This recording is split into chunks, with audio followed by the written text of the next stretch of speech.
All right, remember, they are now playing with Kelvin Benjamin, who got hurt and missed all last year, so Cam's got an additional target. Let's get into it, Teak, with Frank Garcia, who hosts a show called Bustin' Loose down in Charlotte, WFNZ, and a former Panthers offensive lineman. So, Frank, I know this is a broad way to start the conversation, but in your opinion, are the Panthers really ready to take that next step and actually win or the Super Bowl, or do you think that in a couple of years, we'll look back at last year as the pinnacle of their achievements? Where is this team going right now? Well, it's a great question, but when you look at what Cam Newton's able to provide, and you look at the teams that have had the most success consistently, and you point to the Green Bay Packers with Aaron Rodgers, before him with Brett Favre, and obviously the gold standard, the New England Patriots with Tom Brady and a coach and something that's been consistent with them. A staff, and I think that's kind of where you look at with the Carolina Panthers.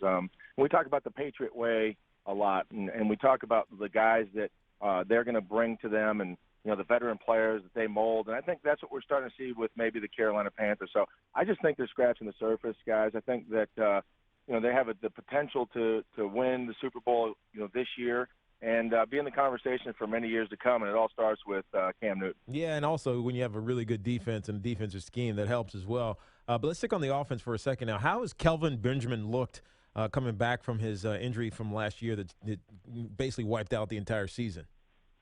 Well, in the preseason games, it's so hard to kind of evaluate these guys. You get such a limited role. Last week, as we all know, was kind of that dress rehearsal with the starters playing three quarters, and honestly, he didn't. He wasn't on the same page with Cam Newton a lot. I think that's going to be something that they're trying to work through in the preseason. But I hope that Cam doesn't start just looking to him to target only him in critical situations, because that's what made him so effective last year, spreading the field, using multiple receivers, and allowing the offense to work and not just relying on one guy to bail you out. I think we've seen that in years past with Jake Delhomme, Steve Smith, not really having those viable weapons to go to. Last year Cam didn't maybe have the best weapons out there, but he used the offense to his, to maximize the efficiency that the offense was supposed to run with, and I think that's where this offense became really explosive. So hopefully he can do that this year. Kelvin at times looks great, and other times he looks off page, and I think that's one of the things that they're trying to work through, as I said. Did have 9 touchdowns as a rookie, and we're joined by Frank Garcia, host of Bustin' Loose, WFNZ down in Charlotte. Played for the Panthers with us here on Tiki and Tierney, CBS Sports Radio. All right, so Frank, back to camp for a sec. He is at the very desirable stage as a pro athlete where he is at the height of probably the apex of his athletic prowess. I mean, he hasn't lost a step, obviously. He's 27, but now he has experience, so the game has slowed down. He's learned how to be a better leader, everything that comes with that. What is the next and final step, or the final frontier for Cam to go from basically great to maybe greater, if you know what I mean? Like, how can he actually get better?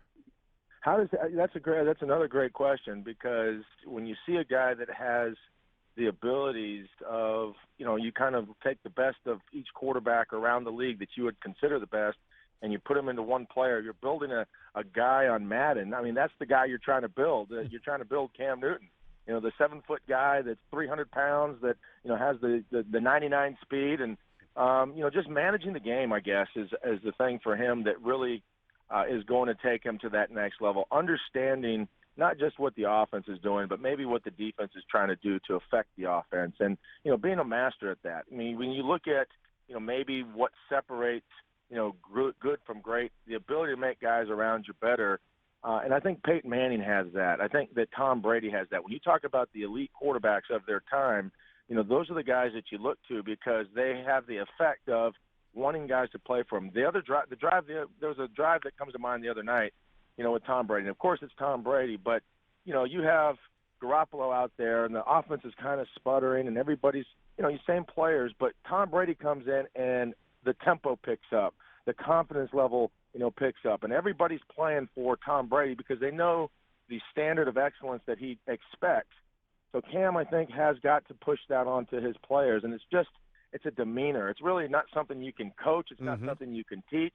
It's something you have to have, and I think the more you see success with the guy and the more you have confidence in the guy, that's when you really start feeling that demeanor and you're seeing that standard of excellence that he's going to try to set. Yeah, no, it wears off. And then, Frank, you played this game, and you've been down there for a long time.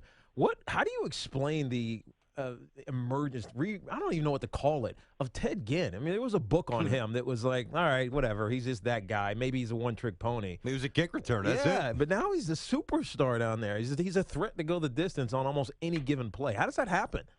Well, I think that just, when you look at a lot of different places and you see a lot of guys have success in other places, but maybe not in the place that they're at. A lot of times it's system, with the offense they're trying to run. Again, it's relationships. It's wanting to play for your coach. It's wanting to play for your team. It's feeling wanted. The confidence that you have, with the place that you're at, because they instill that. If you look at the Dolphins or the Niners or the Cardinals, where Ginn had played before, maybe he didn't have that.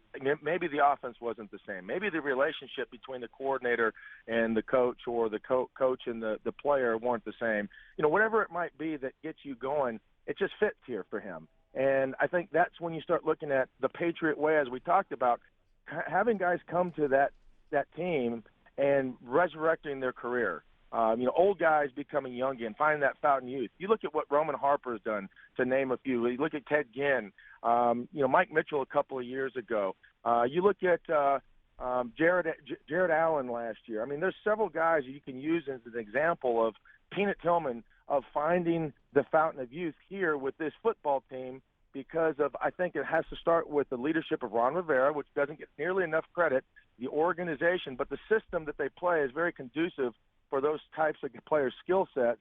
And I think that's the reason why you're seeing Ted Ginn as that emergence. Frank, we're short on time here, but we've got to at least ask about Josh Norman. Obviously, when the games start for real, we'll really know if he's truly missed. But as a person, as a teammate, I almost get the sense that he's not missed, but that's my read from a distance. What's the team's take without Josh Norman? Does it feel different? Or are they going to be okay without him? Yeah, you get to this mindset. The guys that have been injured or that play a long time understand that, sometimes you just got to be able to move on, move the drill. Guys get injured all the time. Guys get hurt, and guys move on, especially in the NFL. And you got to find a way to, just kind of put that behind and move forward. And I think that's what the Carolina Panthers mindset. It doesn't mean that they necessarily don't miss him.